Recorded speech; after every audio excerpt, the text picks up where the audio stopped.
Sziasztok, én Csenge vagyok, és elérkeztünk a harmadik évaddal kapcsolatban az utolsó két részhez, amit ma elemezni fogok nektek, illetve veletek, és nagyon sajnálom, és elnézést kérek azért, hogy nem sikerült az utóbbi időben tartani a heti rendszerességű videókat, de nagyon elfoglalt voltam, és nem volt nagyon erre külön időm, hogy még videózzak is, viszont most újra itt vagyok, és beszélni fogok nektek a 7. és a 8. részről.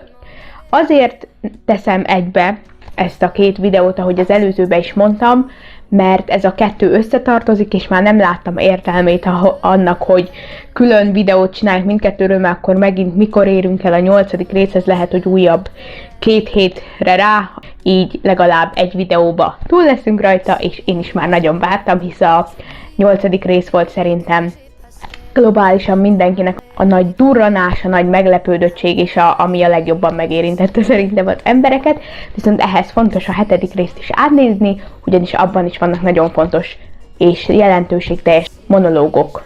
Úgyhogy, ha érdekel titeket ez a videó, tartsatok velem!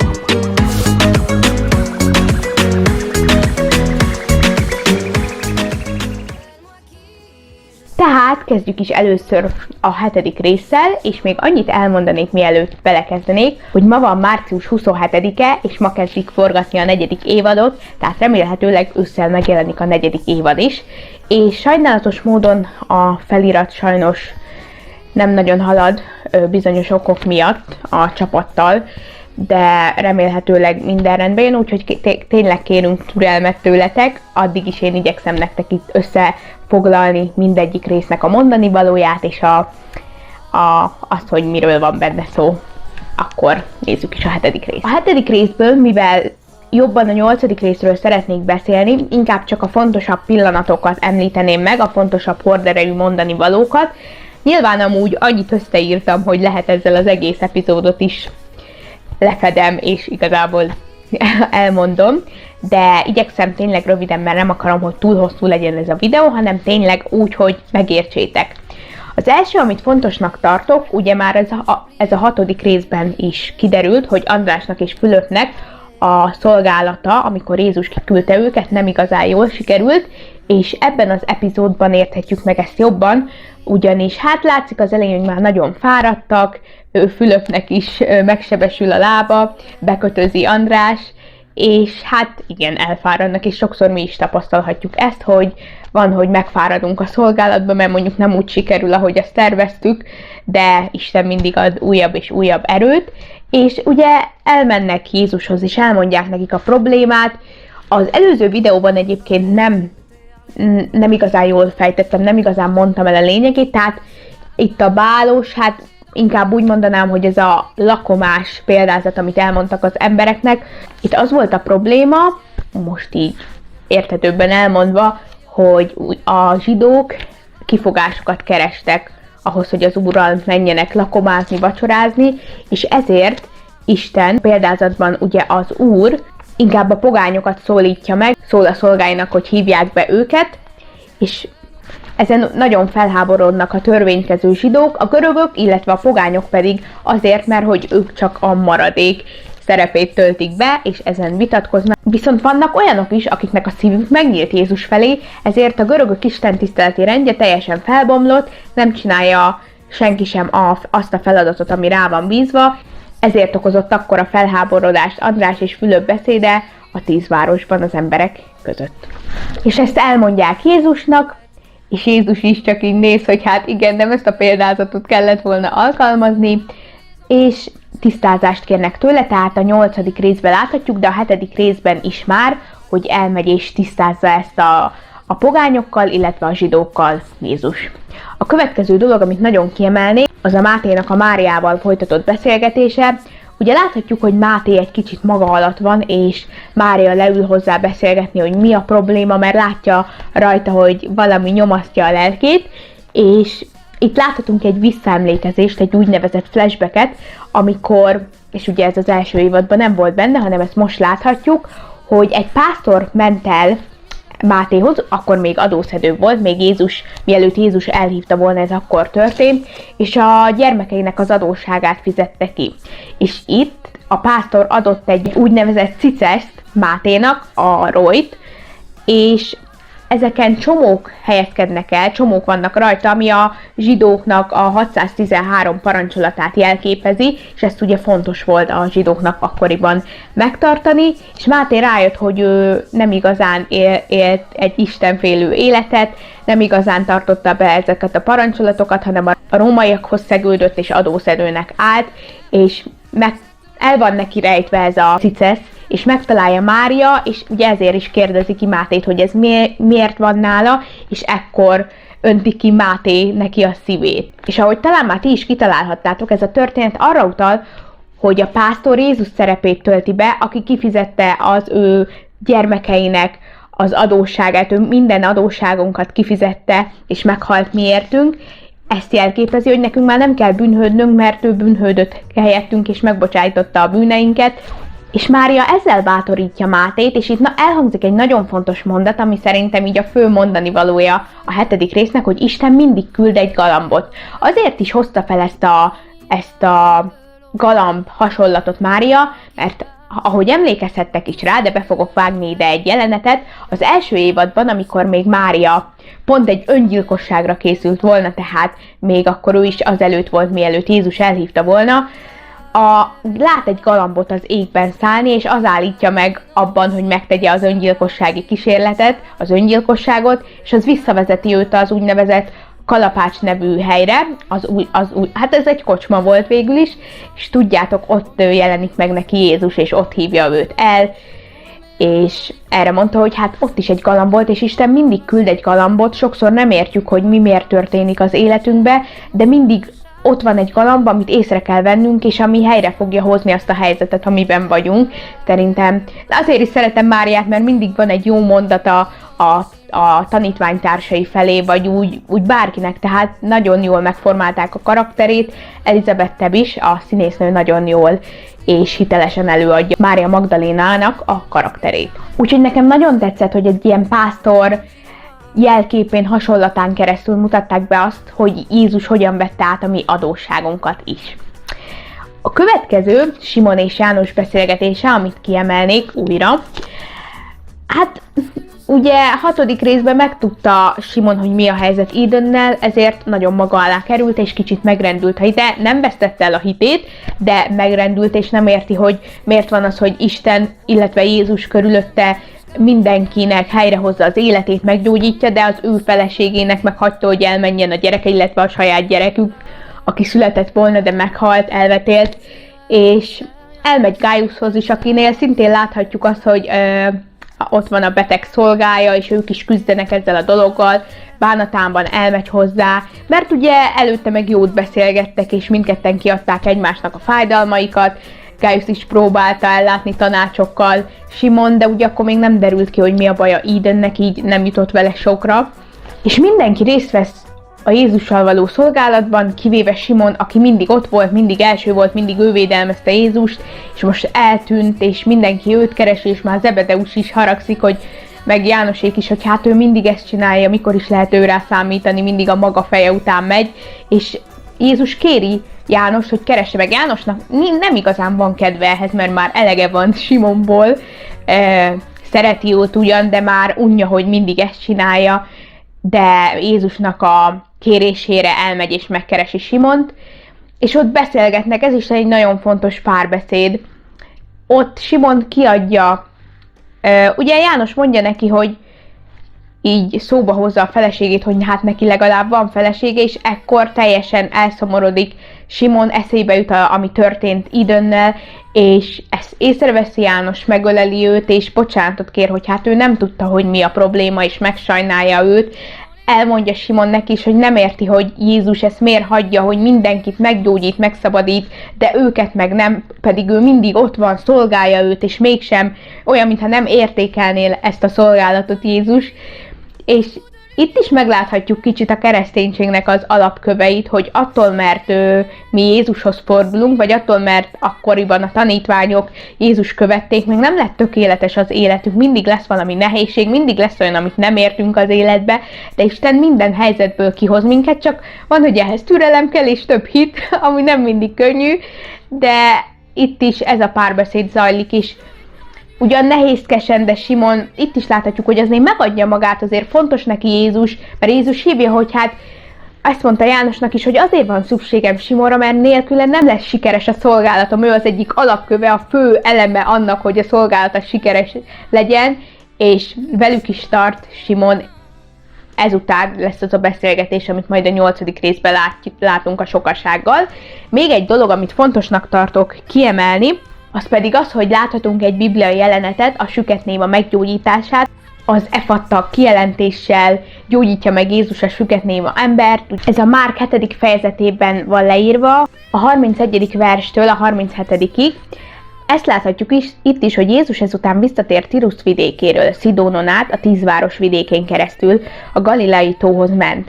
És itt az epizódban azért látjuk, hogy arra megy, hogy a 10 városban a konfliktust, illetve amit félreértettek, azt András és Fülöp szolgáltán keresztül az ottani emberek, azt Jézus tisztázza velük, és jó, hogy ezt így összehozták együtt, hogy akkor ide teszik azt a jelenetet, hogy oda megy az a süketnéma, és kéri, hogy gyógyítsa meg Jézus.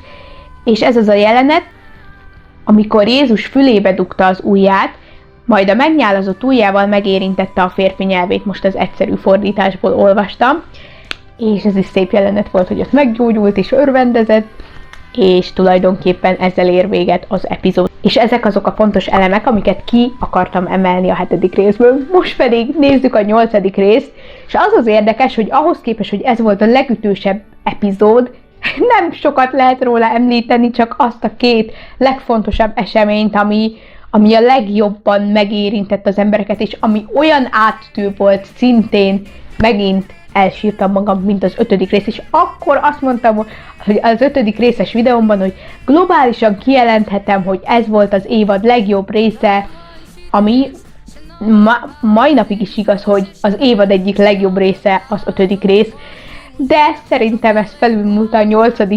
és ez a 2 kedvenc részem ebből az évadból, és ahogy mondtam, mindegyikben van tanulság, de ez a 8. rész ráadásul azért is volt ennyire meglepő, mert nem számítottunk arra, hogy ez a jelenet benne lesz,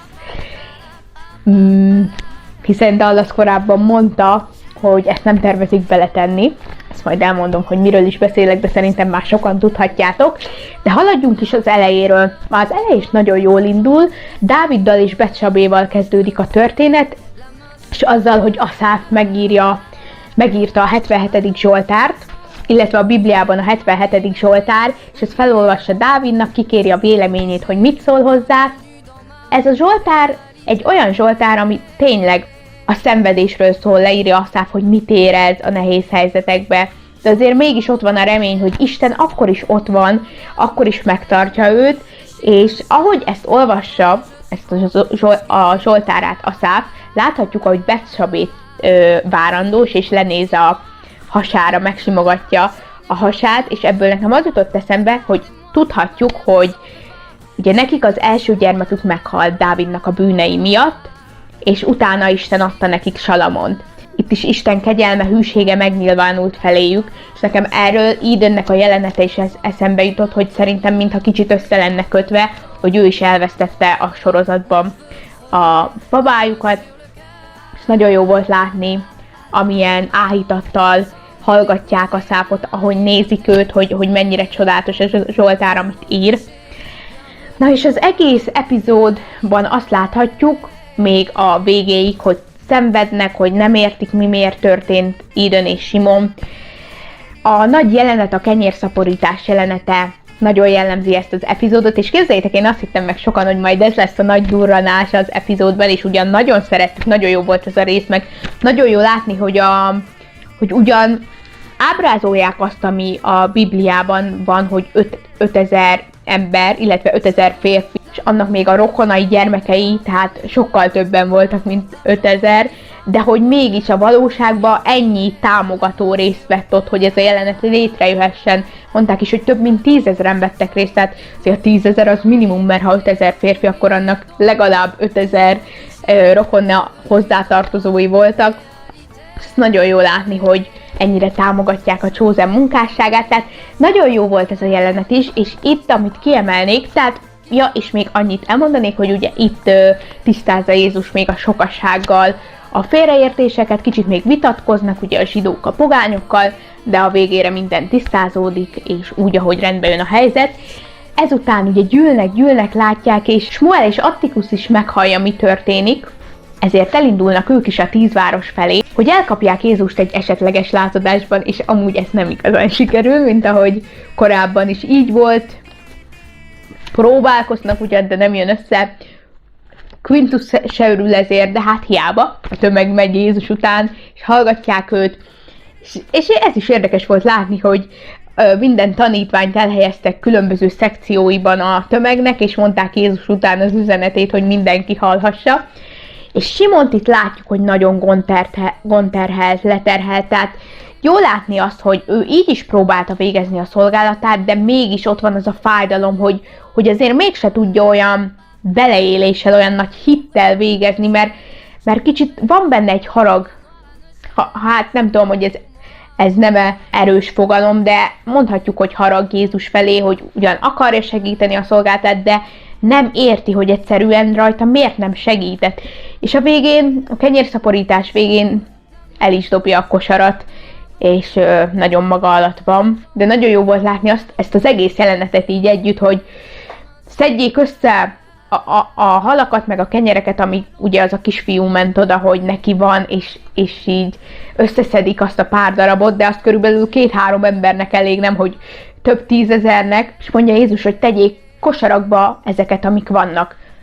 És hát megteszik Jézus szavára, de hát látják, hogy hát ez nem lesz elég, akkor hogy, de mégis engedelmeskednek, és aztán becsukják, ráteszik a kosárra a tetejét, és amikor újra leveszik róla, akkor nagyon meglepődnek, mert hirtelen minden kosár teljesen tele van, és annyira jó látni ezt a meglepődöttséget rajtuk. Tehát ez nagyon tetszett, nagyon jó volt ez a jelenet, és ahogy mondtam is, Simon gonterhelten oszta szét, ugye mondta Jézus, hogy mindenki oszta szét a tömeg között a halat és a kenyereket, és ez is jó volt látni így vizuálisan, hogy Jézus feltekint az égre hálákat adván ezért, és megsokasul.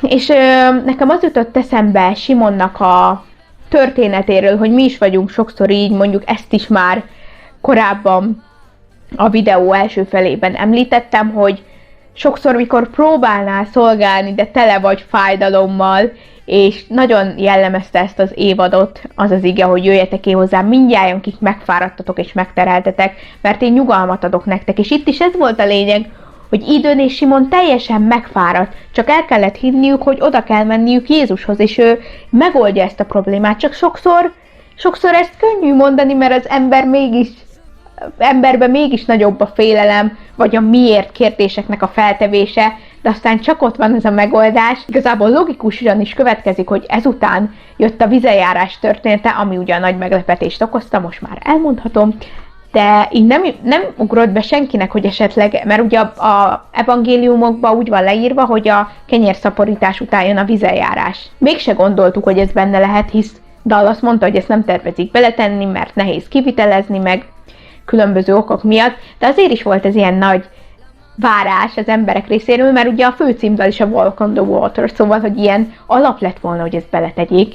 Ezért is okozott ez mindenki között nagy meglepetést, mert hát egyszerűen az a jelenet, hát valami elképesztő volt. Képzeljétek el, hogy én mikor még elkezdődött a rész, hogy ott a hajón mennek és vihar közeleg, illetve viharos az időjárás, akkor még nekem is az jutott eszembe, hogy hát biztos ez lesz az, amikor Jézus elalszik, és akkor félnek, és felkeltik őt, hogy mester, vihar van, és akkor elcsendesíti Jézus a vihart, de nem, mert akkor kezdett el bennem realizálódni, hogy fú, ez a vizeljárás jelenet, amikor láttuk a távolból, hogy Jézus közeledik a vízen járva, és így meglepődik mindenki, és az a jelenet, ahogy összekötötték ezt Ídön és Simon történetével, hogy ugye Ídön meg beszélt előtte a farizeusokkal, hogy szeretne megtisztulni a mikvába, amit akkor csináltak a nők akkoriban, mikor a havi ciklus után voltak. A 6. részben volt az elromlott cisztern, a víztározó, és emiatt mondta a Jusszif, azt hiszem ő volt ott,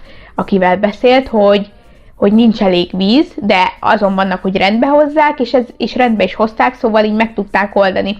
És ott javasolta Ídönnek a 77. Zsoltárt, hogy azt elmondhatná, ahogy megtisztul, ahogy megy be a mikvába, és Dasával, az édesanyjával megy bele a vízbe, és ahogy ezt így összekötötték Simonnak a történetével, hogy ott is láthatjuk, hogy mekkora hite van, mondja Jézusnak, hogy van hitem, ha azt mondod, hogy járjak a vízen, akkor én megyek és járni fogok. És hogy kilép, és ahogy kilép,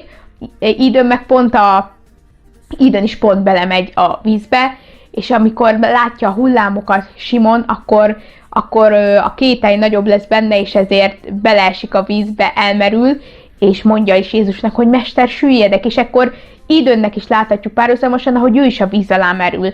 De előtte kiadja a dühét, a fájdalmát Jézusnak Simon, hogy miért van az, hogy a pogányokat meggyógyítod, de a népet közül, akik ott vannak közvetlenül a közeledbe és követnek téged, azokat nem. És Jézus mondja, ez is egy nagyon nagy tanulság, hogy azért, mert ezek a próbák erősítik meg a hitedet, ezért engedek meg próbákat az életedben, hogy ezek erősítsék a hitedet.